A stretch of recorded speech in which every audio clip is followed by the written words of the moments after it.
I didn't have a particular interest in that. And so he asked me, he said, well, what are you passionate about? Like, what are your favorite subjects in school? I said, well, I love my Spanish class and I really love my public speaking class. And I like to write too. And he said, well, good. They just double major in Spanish and communication studies.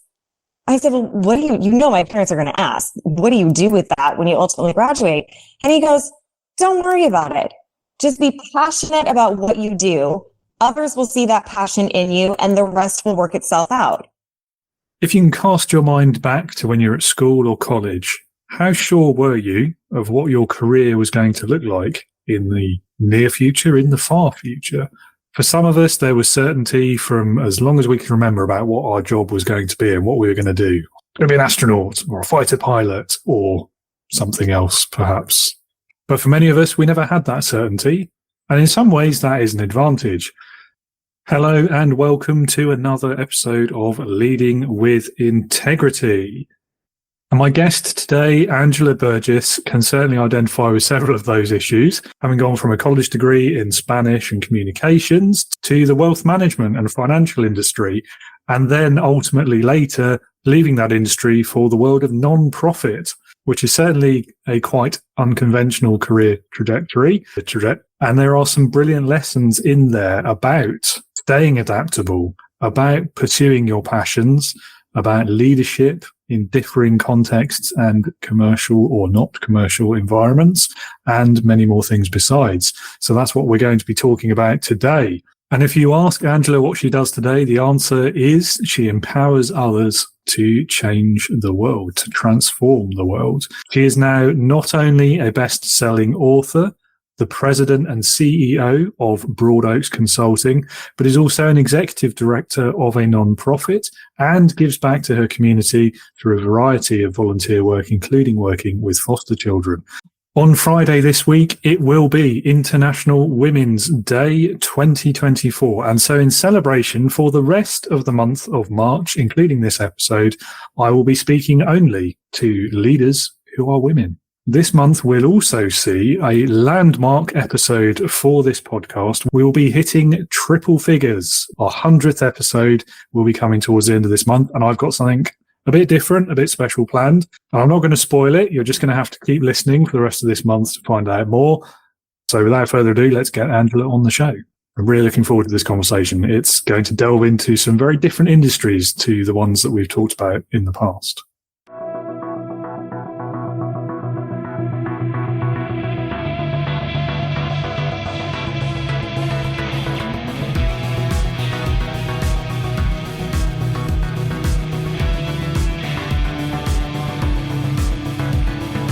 Welcome to the Leading with Integrity podcast.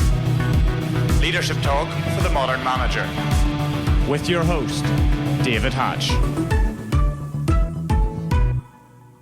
Angela, thank you for joining me today. It's great to have you on the show. Really looking forward to our conversation. Thank you, David. I'm so happy to be here. Happy to have you. And I'm going to let you kick us off as well. So if you could introduce yourself a bit to the listeners, tell them about your background, your businesses, and what you get up to today. Sure. So I'm Angela Burgess. I am based out of Houston, Texas, though I originally hail from Iowa City, Iowa, which for anyone who's listening outside the U.S., that is a state in the middle of the country that we like to call a flyover state. Most people think that Iowa is famous for potatoes. That is not Iowa. It's Idaho. So we are infamous or famous for corn, soybeans, and hogs. Those are the big enterprises there in Iowa. I have been in Houston since 2014. I moved down here with my husband, and in 2018 started my own business, Broad Oaks Consulting. Our firm is dedicated to helping nonprofits leverage their messaging and their innate donor base to help them grow so that they can be around long term to continue to serve communities. That business really was born out of a combination of background that I have. So something perhaps a little bit unique about me. I went to college and double majored in Spanish and communication studies, which clearly led to a decades-long career in finance and wealth management. I mean, obviously you can see the connection between Spanish and communication and wealth management. I'm sure it's clear. Yeah, very. Yeah. And I did that for 10 years. And I always thought at some point, that you know, we have those thoughts that, later in life, I'm going to quit my job after I've made my millions and I'm going to do something really meaningful with my life and I'm going to give back. And that time for me came in my early 30s as opposed to in my 50s or 60s. And it wasn't that I had made my millions. It's just that I reached this point in my life where I realized that I wanted my life to mean more. I needed to do something more to help connect people and their money with things that are important in the world. And so I left the wealth management industry and I went to work for a nonprofit, and I was captive there for 7 years, 3 years in Chicago, and then 4 years here in Houston. I commuted back and forth and then did a lot of traveling. And then in 2018, I started my own business because I love fundraising. I love nonprofits, but to use my time and talent really on just one nonprofit, again, wasn't enough. I wanted to be able to use my expertise to help many nonprofits be able to grow and scale, increase their revenue, which is something most nonprofits struggle with, but then also serve more people to solve more problems. So I guess that's a really long-winded answer to your question. Not really. No, I think it was on topic, wasn't it? Thank you. You're kind. Yeah, so I mean, going from Spanish communication studies to wealth management, I mean, you're right, that is it's not as obvious as it may seem. So how did you go from one to the other? I feel like there's a story in there somewhere. There's a story everywhere. And I think that I kind of live my life in stories. Maybe I'm just obsessed with books or movies or whatever it is. But when we think about our lives, that's really it, right? And that's how we relate to each other. We relate to one another in stories, and it's how we conceptualize and understand the world. So when I was in high school and thinking about going to college, I really didn't know what to major in. And I've always been envious of people. Like my friend Cheryl growing up, she always knew she was going to be a veterinarian. My friend Alyssa always knew she was going to be an educator. And I had no idea. And so I really felt unsure about my path forward. And so at, the wise old age of 17 or 18, I was thinking about people I knew in my life who I felt like had been to college recently and then made great decisions about what to major in and gotten good jobs. And I knew this guy who was the friend of the son of some of my parents' friends. And he was about 5 years older than me. And of course, when you're 18, someone who's 23 seems like they're old and wise and very worldly. So I called him and I said, what should I major in? And my parents were pushing me, of course, towards business or finance, something practical. I didn't have a particular interest in that. And so he asked me, he said, well, what are you passionate about? Like, what are your favorite subjects in school? I said, well, I love my Spanish class and I really love my public speaking class. And I like to write too. And he said, well, good. Then just double major in Spanish and communication studies. I said, well, what do you my parents are going to ask, what do you do with that when you ultimately graduate? And he goes, don't worry about it. Just be passionate about what you do. Others will see that passion in you and the rest will work itself out. And it just made so much sense to me. Obviously, as I, raced down the stairs to tell my parents this brilliant idea and this is what I was going to do, they didn't quite see the logic that I did. But I did that. And then ultimately, so in Iowa, at the time I graduated from college, I went to a small private school in central Iowa. The largest employer in the state at that time was Principal Financial Group. And I wanted to work there because from where I come from, it's sort of a life best practice to join a firm that you will stay with for the rest of your life. A place you can go, a place that has good benefits, a place that has a pension. And at that time, Principal still had a pension too. So I applied for jobs out of college, didn't get them. And I submitted a resume every month for a year back to them. And they finally called and said, listen, we don't want you for any of the jobs you've applied for. However, we are looking for people to go out and visit our largest 401k clients. So those would be companies that have $25 million or more in their 401k plans. And we need people to present, so give public presentations to all the employees, from the very top to the very bottom, about enrolling in their 401k, understanding investing, and increasing their contributions. And we need someone to do it in Spanish and in English. No way. So I'm like, okay, here we go. Spanish, English, public speaking, perfect job. Off we go. And, then once you get someplace, you have to learn what you're going to talk about. So within 30 days, I got my Series 7 and my life and health license. And they put us through a very rigorous professional image and communication training so that at the ripe old age of 23, now I could go out and give presentations to people that were far more seasoned than me about their 401k and their investments and how to save for retirement and how to plan for retirement and all of that. So that was kind of where it started for me. I lasted about a year in that role. It was really travel intensive. I mean, you would leave Des Moines, Iowa, connect through Chicago, fly somewhere, get in maybe 8 or 9 o'clock at night, take a 2-hour nap, take a shower. And then because you have to hit all of the shifts, so everything from the night shift, the morning shift, the executive shift, the afternoon shift, for about a year, I only slept in 3 to 5 hour increments. Ooh, that sounds pretty punishing.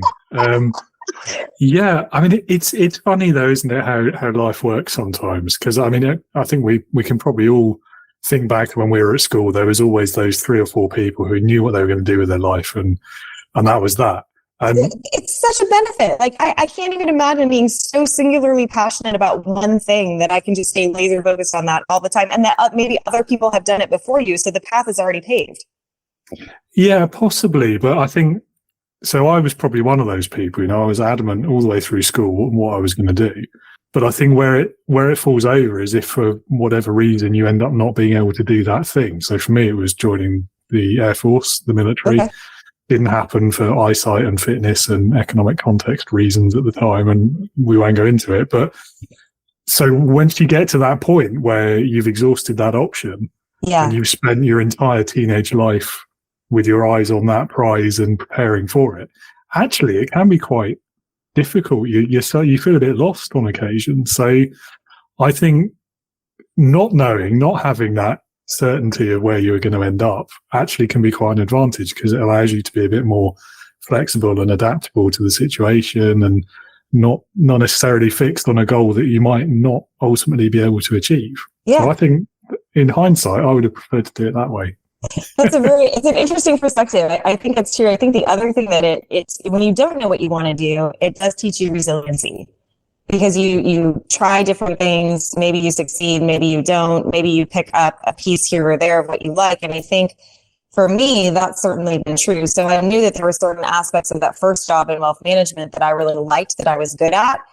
And so I took those things and parlayed them into the next position, leaving behind the things I didn't like, which was really the travel, which was a lot. I was gone usually Monday or Sunday through Thursday. And you just don't have much of a life. And then by the time you get home at midnight on Thursday and you have to be in the office at 8 a.m. Friday, you spend all weekend sleeping, cleaning your house, and then doing it again, right? So I didn't love that part of it. I don't mind travel. I don't want to travel 4 or 5 days every single week. And I didn't like the inconsistency of sleep. I think it gets hard after a while. Just for me personally, I know lots of people do it. It just doesn't really work well with me. But then it does become easier, to your point. If you don't really have this path that you're laser focused on, you can kind of say, okay, well, this worked from here. Let's take those couple of things and parlay them into the next opportunity. Yes. Yeah. I think there's something to be said for the pressure you put on yourself as well. Yes. You maybe feel more open to taking risks if you're not so worried about losing that one dream career you've always wanted to do. Correct. Yes. 100%. Yeah. And so having established that career, you then later ended up walking away from it. So what made you make that decision as well? Yeah, so I started, like I said, in the education part of institutional 401k. Then I went into sales myself and started really financial sales, financial advisory work. And I love that. To this day, I can look back and tell you it was my favorite job that I've ever had. Not that I would necessarily go back to it at some point that I would want to, but I just had so much fun and I learned so much. And when we get into the leadership discussion, that's where leadership really started to stand out for me personally, and what makes a great leader and how we can be the best we can be to lead others around us. So I love that job. I ended up getting promoted from there and relocated to Kansas City to help grow their office. And their kind of their retail field office down there. And that was a great experience. So that was my first management experience. And I was 25, so I wasn't even that old when I moved down and started in that arena. And again, to your point, I learned so much. I didn't really have any expectations of what I should be doing. And so you just kind of jump in with both feet. Turned out I was good at recruiting, which is a benefit in wealth management, especially when you're in a manager, senior manager level role. And so I left that job. I got recruited to Smith Barney, one of the brokerage firms here. Later got bought out by Morgan Stanley. So I moved along this management path. Morgan Stanley and I weren't a great fit, so I ended up leaving and just wholesaling life insurance essentially to financial advisors for their top clients. So it was all wealth and estate transfer planning work, which I love. I really enjoy kind of the puzzle pieces of looking at someone's overall financial picture and saying like, okay, depending on what your goals are for if you own a business, for your family, how do we reposition your assets to be tax efficient for you to give the most benefit to whatever it is you're trying to benefit, your employees, your family, charities, and then restructure perhaps some of your assets to make that happen. And so I really enjoyed that puzzle and working with people. I think the thing for me was that when you're doing that kind of work, there can be great benefit in it because you're helping clients accomplish their goals. But I started to get into this, and I think maybe some of it is just my upbringing. You know, I like I said, I grew up in Iowa. I grew up in a really middle class family, very kind people, very involved with their church and somewhat in the community. But as I moved up myself in income and in social class, it's almost like things that were important to me about taking care of our communities and taking care of the least among us, those thoughts were just kind of getting lost. And all I can tell you is that really was almost a God moment. I came home from work one day from a trip and I set my suitcase down and my internal wholesaler called me and he's like, oh, we had a great day today. He's like, you made $25,000 today. And I didn't even feel excited. Like I didn't feel excited. I didn't feel happy. I didn't feel accomplished. And I thought to myself, okay, so given your role, if this doesn't excite you or give you any motivation to want to go out and do it again, maybe you need to reevaluate. And I looked at I had this little slip of paper on my desk from a nonprofit in Chicago, Mercy Home for Boys and Girls. And it was just an appeal. You know, they had sent me a letter asking for a donation for Thanksgiving. And I just thought to myself, I think that God is calling me to do something different. And so I decided after about 6 months, I did some interviewing and a lot of thinking and a lot of praying that, you know, my licenses were good for 2 years. I'm going to leave the wealth management industry. And instead of working with people and their money to help them make more money, I'm going to work with people and their money to help them not only take care of their families, but take care of charities that they care for. So I left and it's all kind of the same work. It was just from a different vantage, right? So I left and I thought I have 2 years. If either I can't make it, I did take a 66% pay cut to do that. If either I can't make it or I hate it, I can always go back to wealth management. And I have never regretted going into philanthropy. Well, fair enough. Yeah, so the philanthropy piece really interests me because we hear a lot in leadership circles and elsewhere generally in social media and all that about purpose first kind of careers these days. And so hard to think of a more purpose first example, isn't it? So yeah, I mean, what do you think of that whole movement? Do you think that's a bit of a fad, a bit of virtue signaling maybe, or do you think it's actually signaling a shift in people's priorities at work? I think it's a little bit of, like you said, virtue signaling. You know, at the end of the day, we all have to make a living. We all have to support someone, whether it's just yourself, parents, siblings, spouses, children, whatever that is, right? We all have, or most of us do, I should say, we all have financial obligations. And I don't think that it's possible for all of us in our day-to-day work to pursue the thing that you're most passionate about. But what I try to get people to see is that sometimes it's a combination of things, right? So if you look at part of the reason, I know we'll get to this, but part of the reason I wrote a book is the sheer volume of people I know and have met throughout my lifetime that hate their jobs. Like they absolutely hate their jobs. They hate going to work. And every day is about getting to that next vacation or getting to retirement or getting to some sort of, immediate reward, like concert tickets or that new outfit or whatever it is, right? And I do think that each of us has an opportunity to better focus in on our innate skills and abilities and align our work with that. And so it doesn't necessarily have to be something that's altruistic or I don't even like the term purpose driven necessarily. I think for some people that's okay. But for other people, I think it's more a matter of saying, what are you good at and what do you like doing? And then taking a separate look and saying, what are you good at, but you don't like doing, and get that stuff off your resume. Because I think that's the other thing too. We spend all this time building these skills throughout our lifetimes. And a good example for me is recruiting. I'm a great recruiter. I hate it. I just don't enjoy it. There are a lot of things that we become very good at and skilled at out of necessity. And then because we become good and skilled at them, we put them on our resumes, and then we end up in jobs we hate, doing stuff we hate. And when you think about it, it's because we told everyone we're really good at this, right? Instead of saying like, I'm just going to leave that off. I'm not going to mention it. And then I think the other thing is looking at what are the things that you're not good at, and certainly don't take jobs for things you're not good at, but what are things you're not good at, but you actually aspire to? So if there are those types of things that you're willing to work on where you say, you know what, maybe I'm not really good at editing video, but it's something I'd really like to be good at. So how do I put myself in positions where I can start to learn that skill and get paid for it? Almost like, everybody always says, don't pay for your MBA, get your company to pay for it.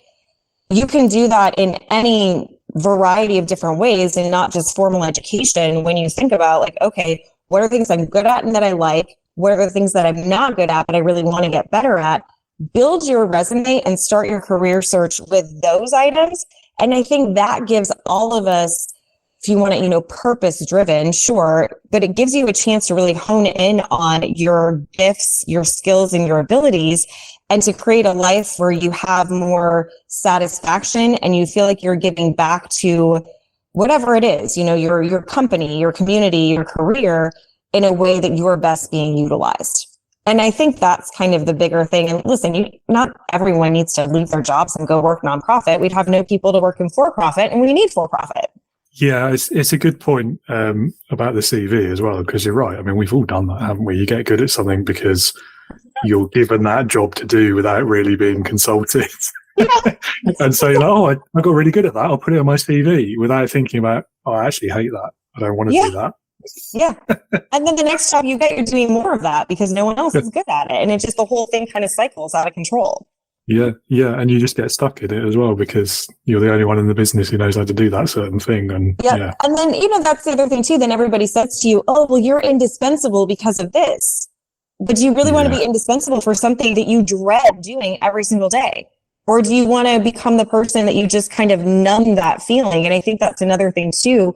We have become a society and a culture where it's like, hey, if feeling frustrated by your job, have a drink after work, take Zoloft or whatever it is, right? We're into this whole numbing thing instead of saying, why do I have these feelings that I need to numb, so to speak, to be able to get to the next day? And I think, and listen, I think there's definitely a place for medications in society. Don't get me wrong. I also love a good stiff drink every now and then too, but at the same time, it's not as a coping mechanism for not wanting to go to work the next day.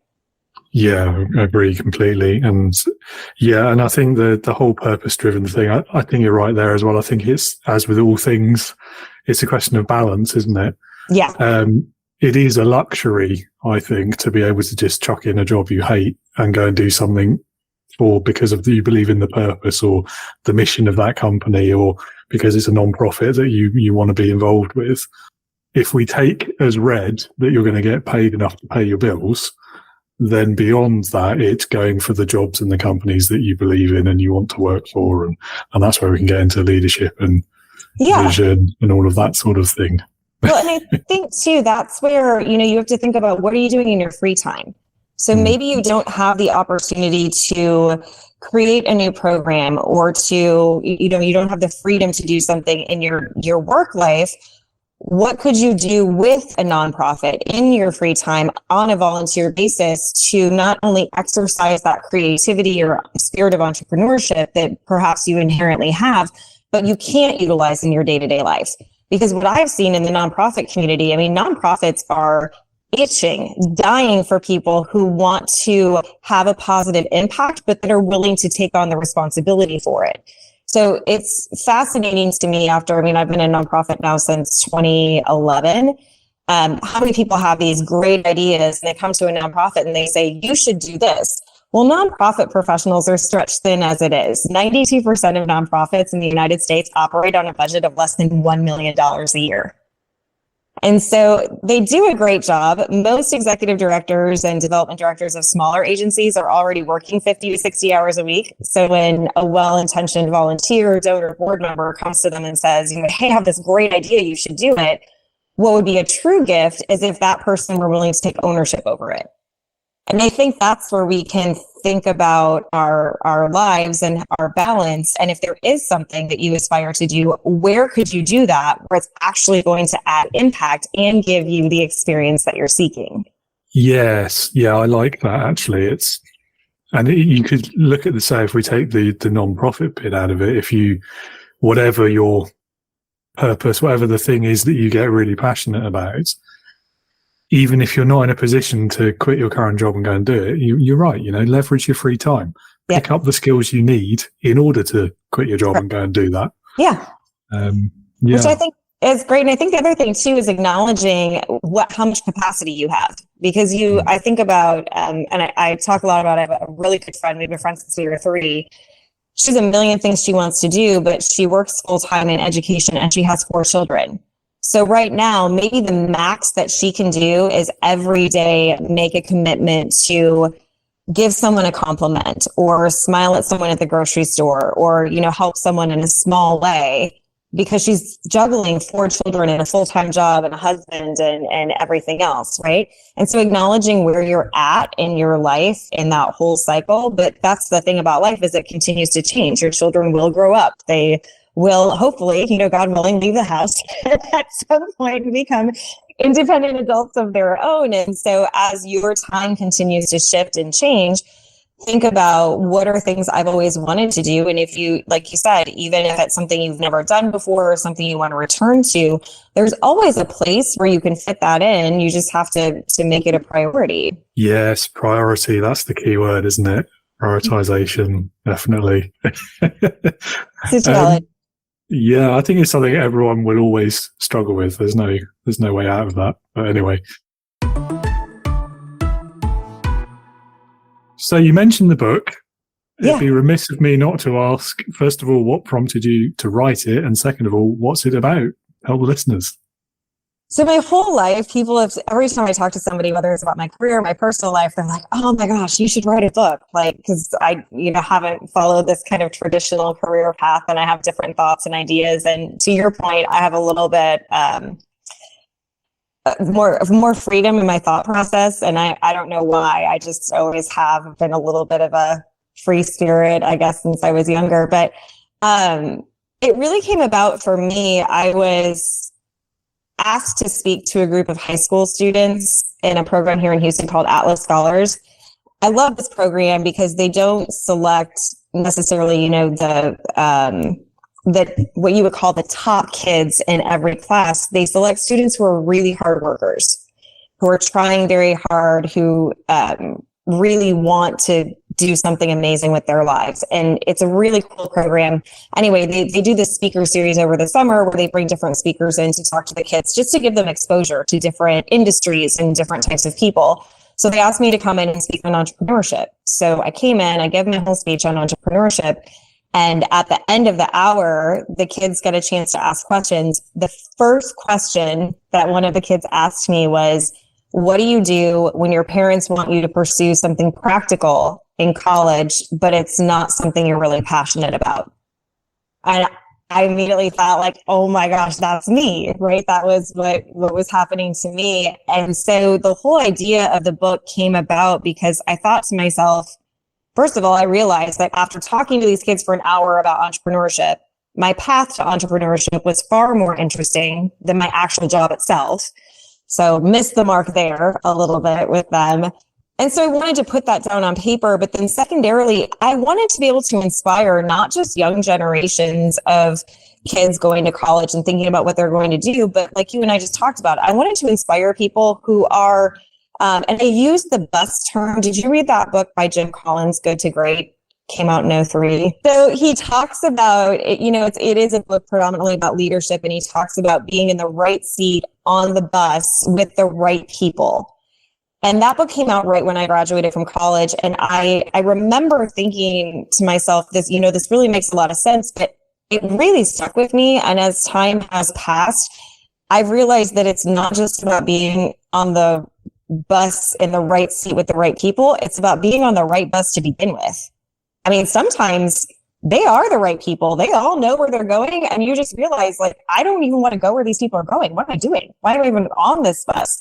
But the cool thing, and so the whole book has this kind of bus theme to it, because I think what people miss is that if you're on the wrong bus, it turns out that's why they have that cord, right? This is what you do when you're on a bus and you want to make the next stop. You pull the cord, you get off at the next stop.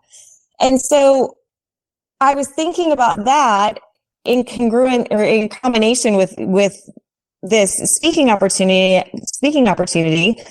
And I thought, okay, so if I can help some of these younger minds realize that you have an opportunity here, you don't have to go the practical route. There's a happy medium to be had in there somewhere. But if I could also inspire people to stop and think about where they are and how they got there, and if they still really want to be there, and if they don't, give them some encouragement and give them some ideas and give them some, courage to be able to say, you know what, I think it's time for me to pull the cord and look for a new bus or a new bus line or go to a different bus station altogether. Going back to the conversation we had at the beginning, and then in the context of talking to students and future workforce, to stretch and test your analogy even further, you don't have to decide which bus you want to be on when you're 15. That's right? It. I think there's so much, at least there was for me when I was that age at school. You feel the pressure of you. Yeah.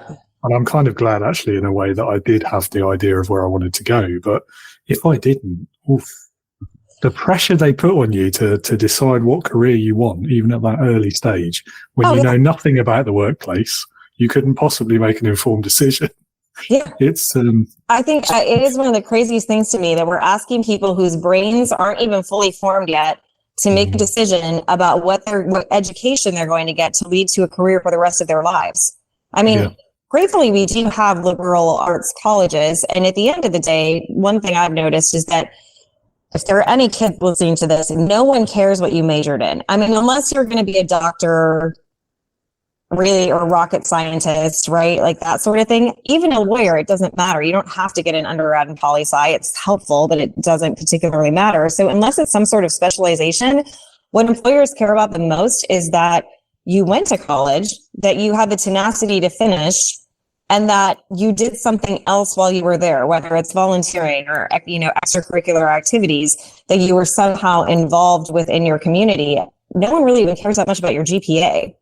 And I think that's something too, we put so much emphasis, and it does matter, GPA matters in high school, but it's far less important in that college experience as well. So again, unless you're specializing in a certain area, I think we place so much emphasis on that. And I don't know what your experience has been, but my experience is that 3 years out of college, no one cared. I mean, I have this recurring dream.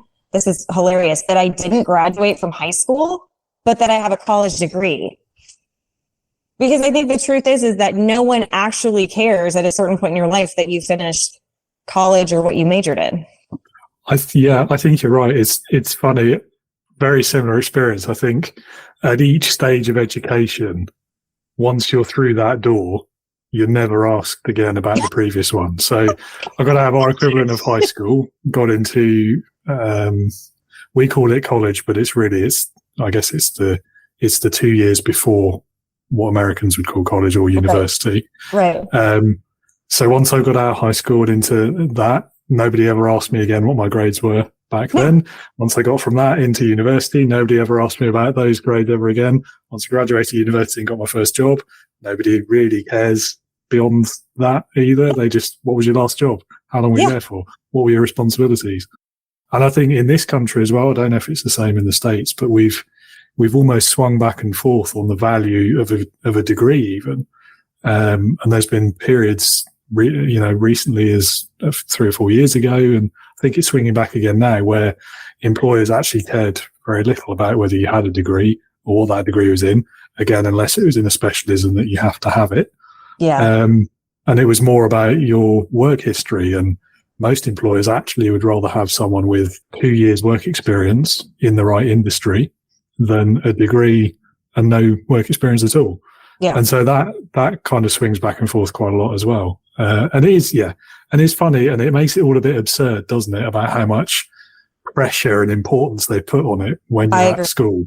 Like, your whole future depends on this, guys. Don't get it wrong now, or you'll just, that's it forever. And it's rubbish. Absolutely rubbish. I took, so I volunteer as a court-appointed guardian ad litem, which is working with foster kids here in Houston. And one of my kids got adopted. Her parents are young. They're busy. They have other kids. So I've been taking her on college visits.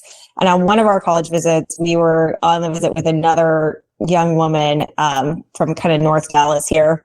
She looked depressed. I mean, it was so obvious she did not want to be there. So when it was kind of a smaller group, I was walking beside her and her mom, and I said, no offense, but it's pretty obvious you do not want to be here. And so we kind of got to talking, and it was exactly what you're talking about. She doesn't know what she wants to do. She doesn't know what she wants to be, and she's feeling all of this pressure. And I just said, I have no idea what her parents are telling her, but I just said to her, like, listen, whatever you decide now, you can change your mind later. You can go back to college. You can take a gap year. At the end of the day, there's all this pressure. Like, somehow, if you don't go to uni immediately after high school, that you're going to be so far behind, but you're not. It's a year of your life. And I think the older you get, the more perspective you have about that. And you're going to gain, hopefully, some sort of experience in that gap year anyway. And I just told her, I said, at this point in my life, I've had basically 3 different careers. And they've all built on one another. But the best part, especially here, is that you can constantly reinvent yourself. You can take everything that you've learned, everything you like, and build on that and continue to move forward. But I know it feels that way right now, that you have to choose this life direction that's going to define every single minute of your life moving forward. But that's actually not the case at all. And her mom was very much in agreement too. And I think it kind of helps for her to hear it from somebody outside, but they get it at school. I will tell you, there is no conversation here in the US that maybe you don't need a 4-year degree, because it's such a money-making thing. I mean, these universities tuition has gotten egregious. I think I read the other day that tuition is 20 times more expensive for this current generation than it was for their parents. I mean, that's insane. Yeah, it's a very similar story here as well. And it is interesting too, I think. So when I think about clients that I work with, I really am attracted to social service nonprofits, because when you think about problems that we have as a society, the group of organizations that are rising to the occasion and answering the call really are social service nonprofits. I've done some work with universities. It's not my passion. To your point, it's, that we have these huge endowments and scholarships, and you still have people struggling to get into college and then racking up student loan. It's just, I probably don't fully understand it, full disclosure, but at the same time, it's just not, for me, it's not where my passion lies. So let's go back to the nonprofit then. Yeah. So running and working with nonprofits, how does that compare to the private sector? What are the biggest similarities and differences, do you think? So the biggest similarity, I love that you asked that, is they're both businesses. And in some ways you can't say that, because people say, well, it's a nonprofit, it's not a business. So technically, if you're looking at the tax qualification of a nonprofit, it does have a different tax status than a for-profit business. But if you look at the number of people that nonprofits employ, if you look at the overall structure, at the end of the day, so a business identifies a need within society, right? And whether it's a good or a service, they produce something to fill that need, and then people buy that product or service to fill the need or perceived need that they have. It's the exact same in the nonprofit world. So nonprofits, or people who start them or run them, are identifying a need in the community, and then they're raising funds. So that's the investment part, in order to meet that need. And so both are paying employees, both are investing or should be investing in marketing and communications. They're very, very similar. So to me, the biggest similarities is, when I started in management at 25 for a financial services firm, the goal was to help advisors grow their business. So I learned very quickly how to work with people, how to lead people to help them grow their business and grow their revenue. That was my job. That is an easy experience to bring over here, because it really is it's the same concept. The disconnect, so when you kind of look at what's different, is that businesses continue to invest in marketing and communications and product development, product improvement, and invest in their people. In the nonprofit world, the vast majority of nonprofits are not investing in marketing. They're not investing in communication. They're not investing in their people. They're not looking at their structure, their services, and how they can streamline and be more efficient. So all of the things that are true for for-profit businesses, you take all of those people and you put them on these nonprofit boards, and then they make entirely different decisions for nonprofits than they would make for for-profits. So I think that, to me, has been kind of the fun part in working with these organizations, is helping them see, like, listen, if you want different results, you have to treat your nonprofit within reason, right? Because there's not an endless supply of money, the same way as you would your for-profit business. An example I always give is, if you look at Apple or Nike or Microsoft, these are huge companies, but just because Apple has the corner on telephones, do they stop advertising the iPhone? No. So it's the same thing with nonprofits. The number one thing that we hear from nonprofits is, we're the best kept secret in our community. Well, that's because you put one ad in a magazine one time and then never did anything again. It's that repetition, the same way that for-profits have. So if you want people to know who you are, to trust in your brand, and to want to invest in your solution, first of all, you have to make them feel like they're a part of your solution. So like, if I put on a pair of Nike tennis shoes, I feel like I'm part of their brand, right? If I give to a nonprofit, that nonprofit better make me feel like I'm part of the solution. So it's a combination of that customer care, donor stewardship, marketing, and just taking everything that I learned from the for-profit industry and moving it, shifting it such that it works for nonprofit organizations. I guess if you were to boil it down, it's the similarity is in the operations, I suppose, and then the difference is in how the money is spent, or where the money is spent. Correct. Nice. Good. Yep. I'm glad I'm with you. Good. No, you're 100% there. It's just, it's a different mindset. And I think I love America. We're one of the most generous, we are the most generous nation with nonprofits. And the average giving from Americans is 2 to 3% of their income, which is greater than any other country out there, which is fantastic. But the reality is that we could all do a little bit more. And I'm not even suggesting that we give more. Kind of going back to our conversation earlier, what could you do in your free time? Because nonprofits are short resource. So do you have a few hours a month that you could give some of your time and expertise to really help an organization that you're passionate about, or a cause you're passionate about in your community? So I think when you kind of look at it that way, people have this attitude like, well, I give to nonprofits, but I also want to enjoy my life, which you 100% should. But especially here, there's this attitude like, oh, well, I pay taxes and the government takes care of that. And I understand that, and I don't disagree, but I think what people miss is that our taxes create allocations, and then that money, to get that money from the government to the people or animals or whoever needs it, nonprofits apply for that money through grants, and then they're still the ones that administer it. So a lot of people think like the nonprofit community doesn't impact them. But if you were born in a public hospital, if you've ever gone to a public hospital, if you participated in public education in any way, shape, or form, if you went to a public university, If you go to a park, if you ever go for a walk in a park, your life has been impacted by a nonprofit. If you live in a community where there isn't a high degree of homelessness, if you live in a community where there's not a lot of food insecurity, all of that is brought to you by the nonprofit world, right? Because for-profits aren't out there doing that work. It's where the nonprofits are deciding, like, listen, these are issues. Human trafficking is an issue. Food insecurity is an issue. Homelessness is an issue. Mental health is an issue.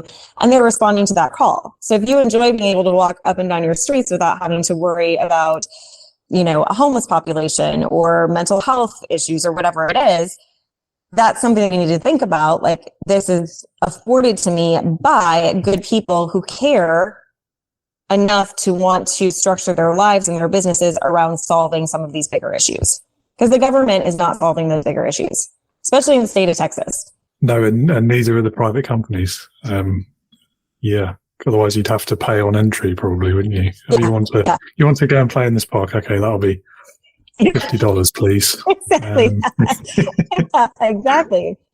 That's it. And it's just, I think if we all kind of stop to think about it a little bit more, and that's kind of one of my goals. I want to bring some more awareness to this and help people think about it. And like I said, it's not even a matter of giving of your resources, your financial resources. I think there are all ways in which we can be better stewards of our communities and better stewards of the nonprofit community. And some of that is just being aware of how much work and how much impact.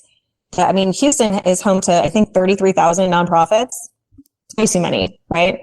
But at the same time, there's so many great things that happen in our community because of that. Yeah, that is a lot. I wonder what the average is for the average city. I don't know if that is a lot or it just sounds a lot.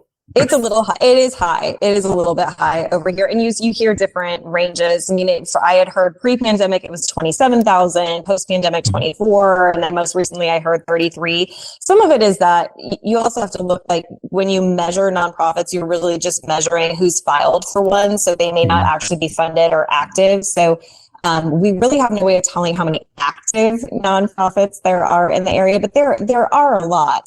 And there's kind of two sides to it. On one hand, the business person in me is all about consolidation and saying, like, hey, we should kind of do M&A in the nonprofit world the same way we do in the for-profit world. The flip side of that is that every organization brings its own unique perspective and skill. And if you think about a free market, so when people say, like, well, there's too many nonprofits that serve homelessness. Well, that would be like saying, well, we already have Nike shoes, so we don't need Adidas or Fila or anything else. So there is a little bit of a free market enterprise in there too. So I think that people should have a choice of where they're giving their funds. And especially when whatever you're giving, your time, your talent, your treasure, you should have a choice and be able to align with where you think the greatest impact is. I agree. And I think there's a lot to be said as well for smaller organizations in that kind of sphere, because it enables the people who actually care about it, who are contributing their time, to feel closer to what's happening on the ground, as it were. Whereas I feel like if you take the big business approach and merge it into some big city or nationwide conglomerate, I think you lose a lot of that.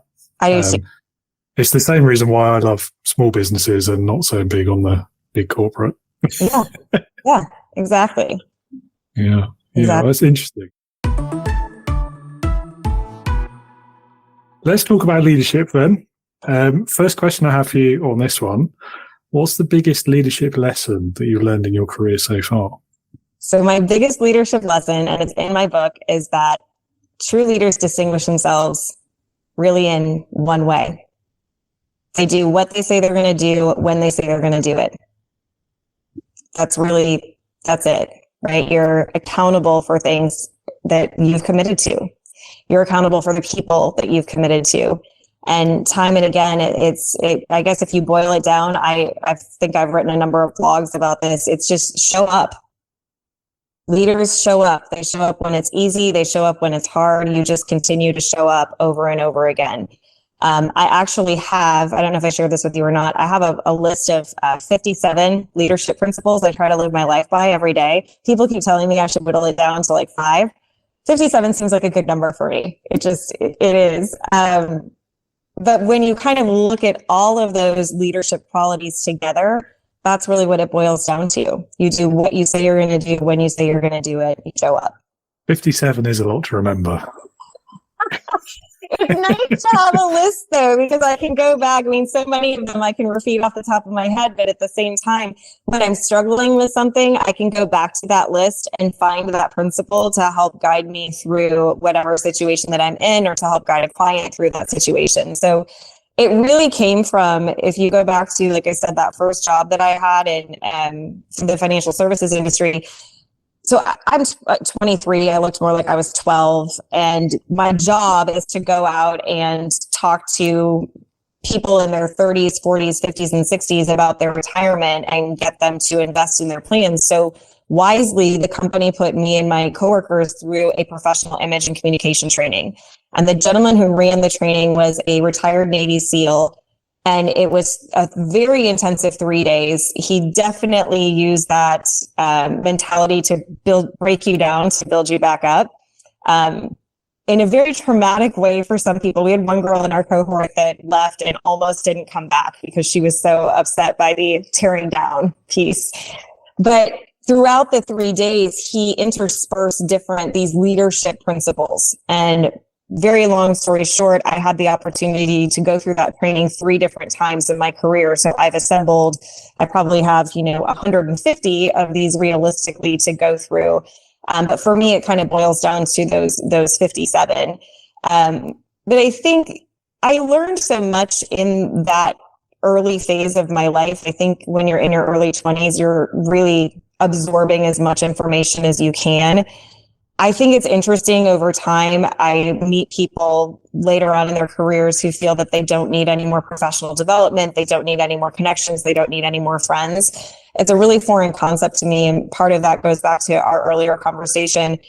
For me, I like to know as many people from as many walks of life as I can, because if I decide to do something different, or if someone calls me and says, hey, I'm thinking about something, do you know anyone who?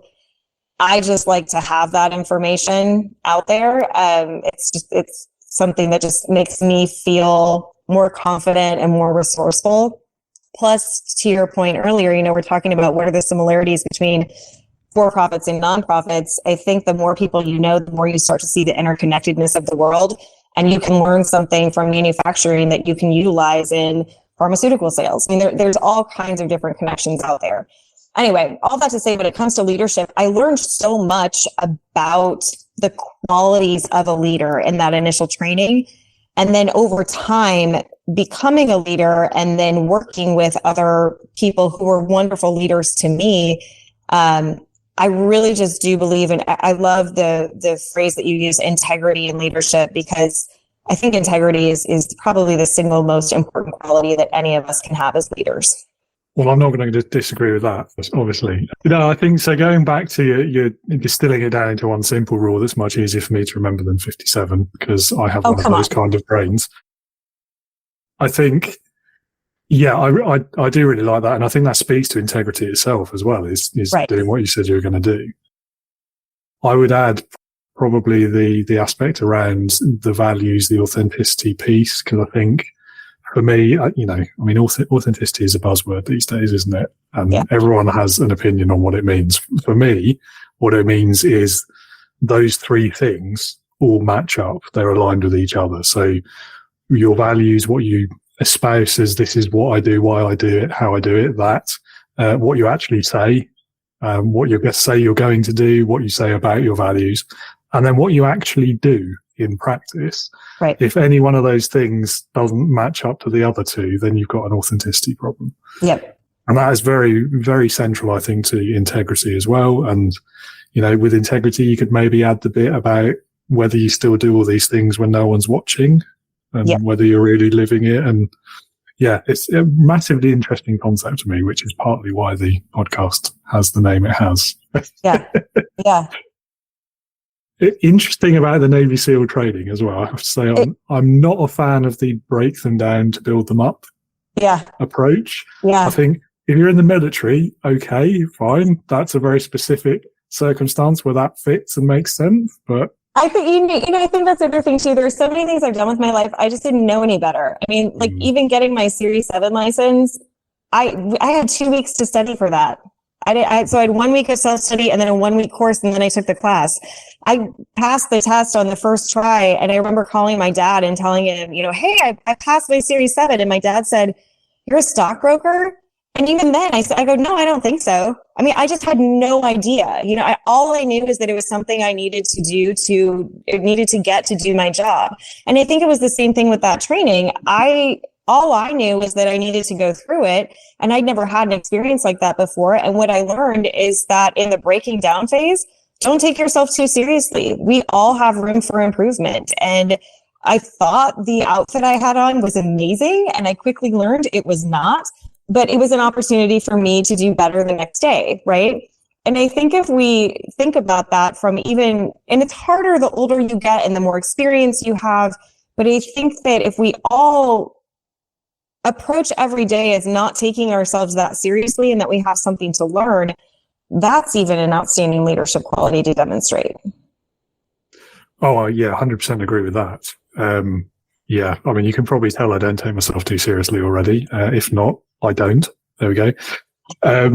Yeah, I mean, I've no doubt that there was some useful and relevant leadership lessons in there. I guess it's just more the general approach that maybe I wouldn't like so much. A lot of people don't. It's really uncomfortable for a lot of people. I think again, it's just like if you don't know any better. I mean, that's one of the principles was, if I knew better, I would do better. It's one that I still really like.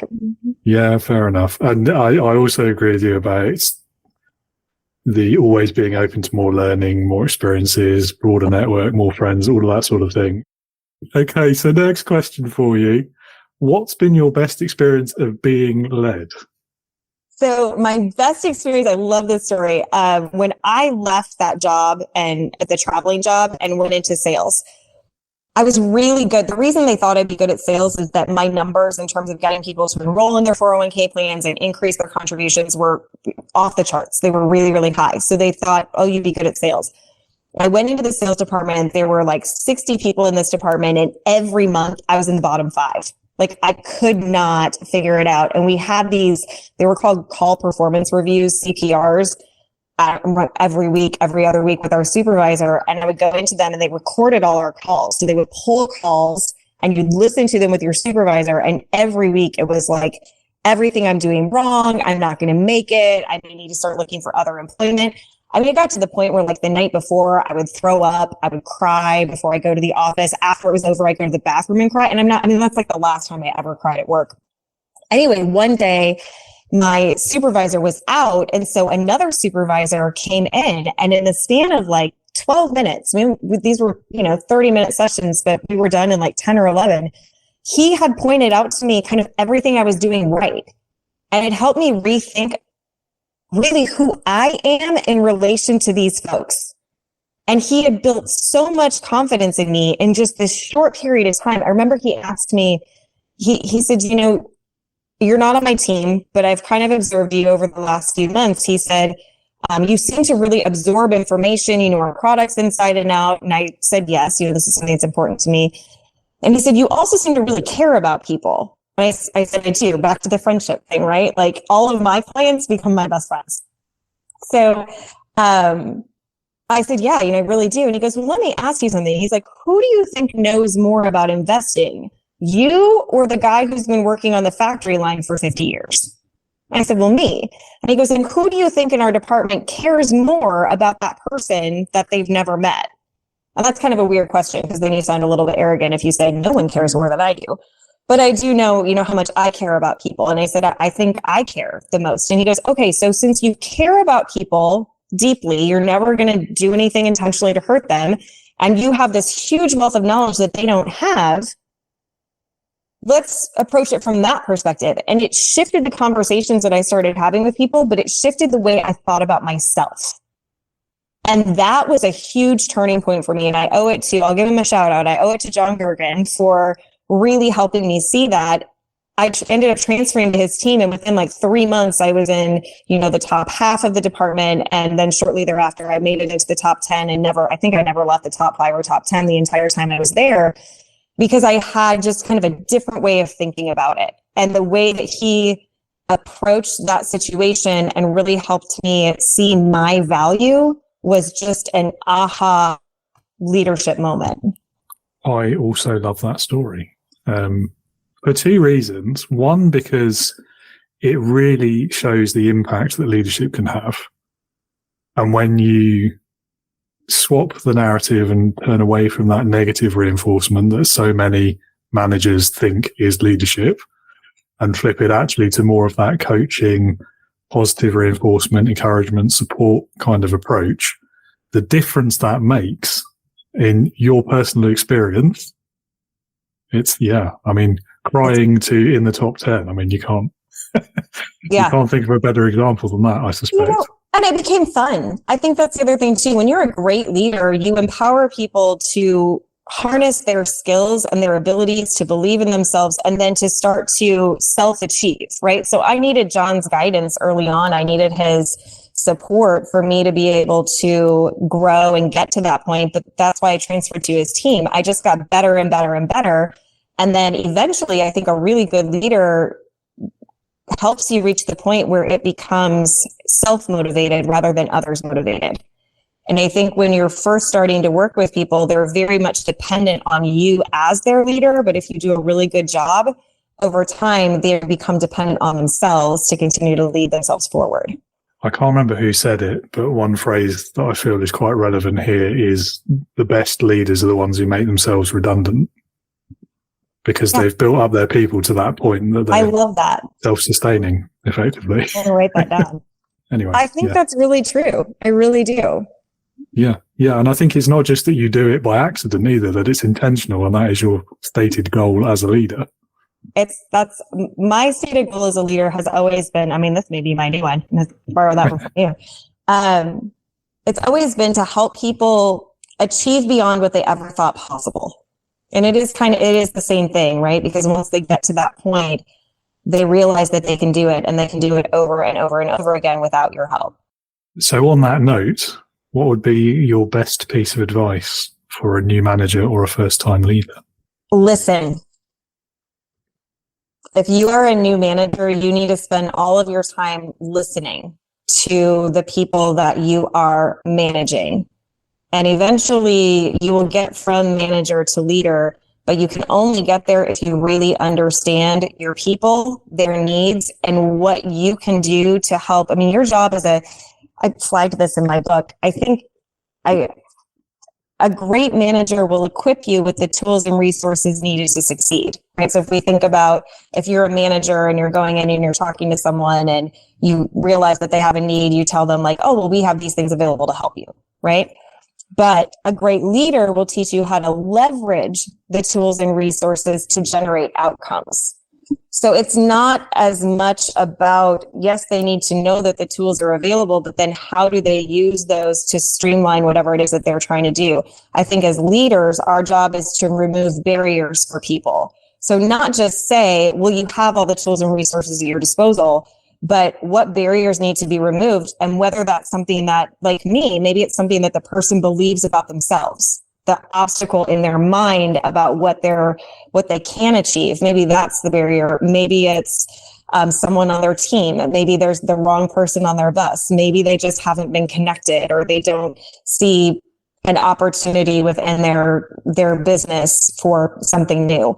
So I think as a new manager, rather than trying to demonstrate your knowledge, your skills and abilities, listen, spend time getting to know your people, understand their needs, and then help them, connect them with resources, remove the barriers. I know my husband hates this saying, but it is so true. No one cares how much you know until they know how much you care. And for people to know how much you care about them, you have to listen to them. And it's one of the hardest things to do, isn't it? Like, we all want to talk. I mean, I've just spent an hour telling you how great I am and how I'm doing all those things in my business. We all love to talk about ourselves, but that's what we have to remember as leaders. The people that we're leading, they want to talk about themselves. And when we open up that space for them, that's where we really figure out how to best serve them. Yeah, definitely. But also, I think nobody really enjoys working for the kind of leader who only talks about themselves. Exactly. We're trying to demonstrate our competency. Yeah, exactly. The best way to demonstrate competency is to help other people achieve what they're trying to achieve. Yeah, exactly. No one's going to enjoy working for that giant ego monster, so don't give them the impression that that's who you are. Leadership Heroes. If you had to pick one person, and it could be anyone you like, alive or dead, past or present, real or fictitious, who in your opinion would perfectly embody leadership, who would that person be and why? I really had to give some thought to this because I think there have been so many great leaders in my life, so many people that I think are wonderful leaders that I aspire to be like, that I follow and I read their books. And I feel like this is probably going to come out sounding kind of corny, but I don't care. When I really started thinking about who I know who embodies all of these qualities, to be honest with you, it's my husband. So I met my husband at work. We met at Smith Barney years ago. And even then I think he was easy to work with. I mean, we met professionally and dated much, much later. He was easy to work with because our leadership styles aligned. But the reason is, and I actually wrote some of this down. First of all, he's always objective. He's far more objective than I am.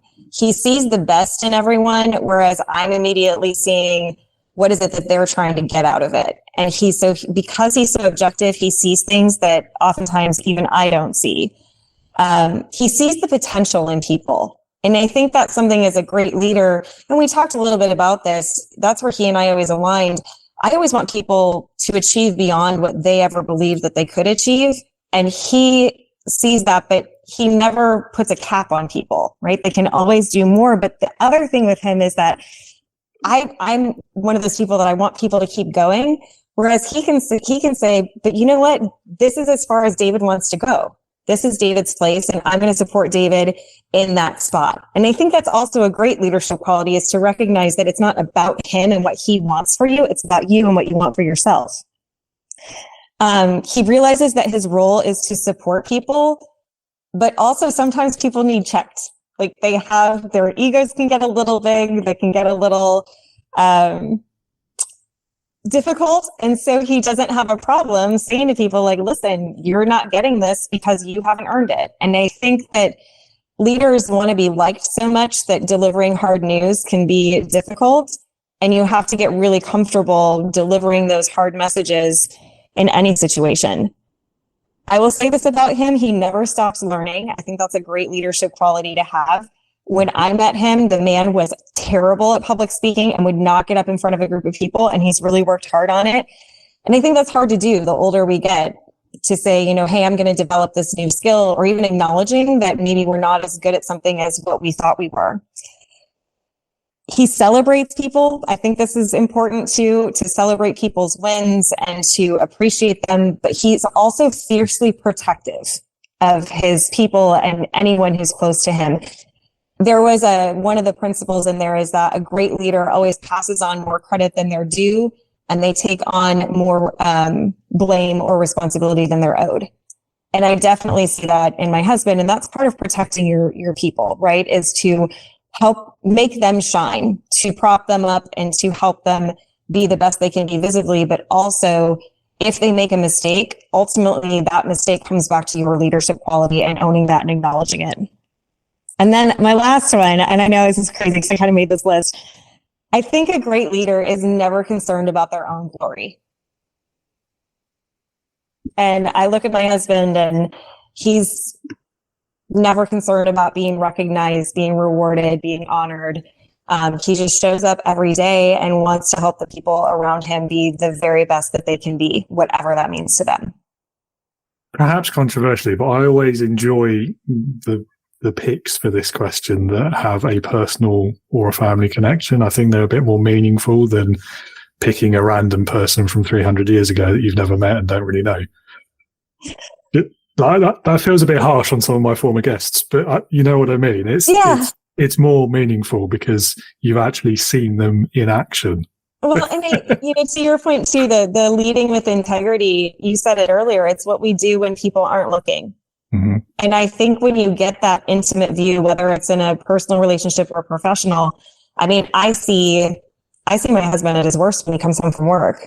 and I see what kind of person, it makes me tear up a little bit, but I see what kind of person he is when he's not public facing, and I'm the only person that's ever going to know.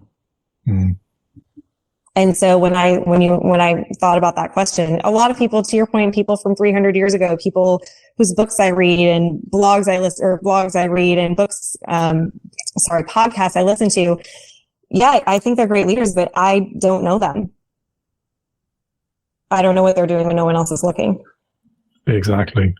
Two other things I'll pick out of there that I quite like, because they're maybe not the controversial sides of leadership, the bits that people maybe don't always want to face or admit that that's part of their job as a leader, is sometimes being unpopular and people not liking you. That one is really difficult for a lot of leaders to deal with. And then also, I guess it's kind of related to it, but it's not just building people up, but also being honest and objective in your feedback and explaining when they've gone the wrong way, or their behaviour's not been up to standard, or they've had a bad impact on one of their colleagues. Things like that, the kind of conversations that a lot of managers will tend to avoid that conversation entirely rather than confront it, because it is a confrontation. It doesn't have to be a confrontation, though, and it doesn't have to be unpleasant. It doesn't have to be done rudely, abruptly, without kindness. There are still ways to do it. The important thing is actually having that conversation, because it is an important one. And if you don't do it, your whole team will suffer. I agree. I mean, I have a story about that in my book as well. I do think that it's a sign of great leadership when you're willing to share something difficult with someone. Because to your point, most people are going to avoid it and they're just going to move on and try to ignore it. When someone cares enough about you to have that difficult conversation, that's a sign that, first of all, they're very invested in you. And secondly, it's a sign of a good leader. 100%. Well, Angela, thank you for sharing that story and all of the others as well. The last thing I will ask, if any of the listeners would like to learn more about you, get in touch with you, perhaps get a copy of the book, would you like to point them towards a website where they can do that, or similar? So you can get all of that information, set up a consultation, get the book, learn more about me on my website, which is broadoaksconsulting, all one word.com. Excellent. Well, that's nice and easy to remember, but I'll pop it in the show notes as well so people can find it easily. Great. Well, thank you so much for your time. It's been lovely meeting you and talking with you today as well. I really appreciate it. Thank you so much for the conversation. No worries at all. Have a great rest of your day. Thank you so much. Well, thank you again, Angela, for your time today. Really loved that conversation. Those of you watching it on YouTube, apologies. We did have a bit of an issue with connection speed and the video quality did suffer as a result. But I wanted to include it anyway because we did record it and it was there, and it's better than a blank screen, I think. So yes, apologies about that. Did the best we could, but sometimes the technology just doesn't work with you. Listeners and viewers, if you would like to learn more about Angela, check out the episode description. You'll find the links to do so. And as always, again, I encourage you to click on that, go and learn more about what Angela does, reach out to her, perhaps have a conversation, start building a relationship. That is what leadership is all about. So practice it as many times as you can, as often as you can. If you are new to leadership, if the subjects we've covered today or in past episodes are of interest to you, or perhaps there's something that you're having difficulty with at work right now, and you're looking for ways to improve your own leadership at work, join my online leadership community. Meet other leaders, network with people at similar stages of their career to you, get access to pretty much all of my leadership resources, including early access to these podcast episodes, and have the opportunity to attend regular live sessions on a particular subject each month. To get access to all of that and more, visit www.leadernotaboss.com. Sign up for the newsletter and you'll get invited to join the community for a complimentary 60-day trial, after which you can either become a subscriber or you can choose the free forever option, or you can simply leave the community if it's not for you. Any of those options are fine. Any of those are encouraged. All leaders are welcome. Hope to see you there very soon. Thank you so much for listening or watching today. I hope you will join us again next week when I'll be talking to Eileen Marcus about annoying people. That's what I'm going to say about that, because I feel like that is enough to get you interested. Join us next week and find out what that's all about. Hope to see you there. And in the meantime, have a great rest of your day, your week. And remember, be a leader, not a boss.